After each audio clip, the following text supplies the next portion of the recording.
বন্ধুরা, বাঙাল বাড়ি রান্নাবান্না চ্যানেলে আজকের আমি কাতলা মাছের মাথা দিয়ে আলু বেগুনের তরকারি।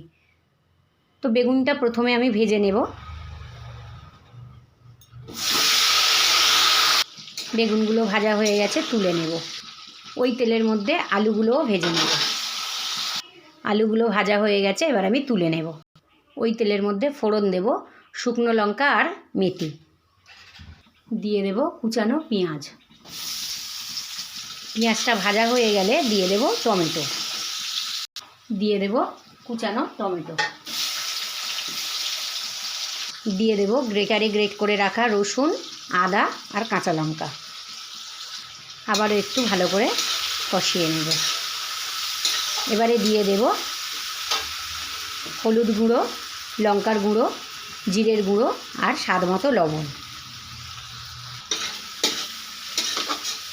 এবারে দিয়ে দেব ভেজে রাখা আলু আর বেগুন।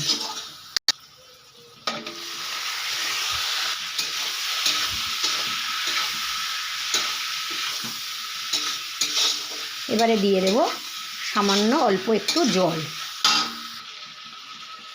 অল্প করে দিয়ে দিলাম জল। ঝোলটা ফুটে উঠলে ভেজে রাখা কাতলা মাছের মাথা দিয়ে দেব। ভেজে রাখা মাছের মাথাগুলো দিয়ে দিলাম। ফুটে উঠলে ধনেপাতা দিয়ে নামিয়ে নেব।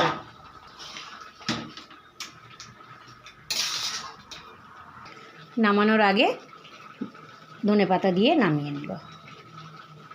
এবারে আমি নামিয়ে নেব তরকারিটা।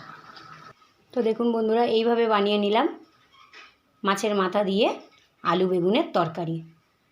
তো আপনারা এইভাবে বাড়িতে বানিয়ে খেয়ে দেখুন, খুব ভালো লাগবে।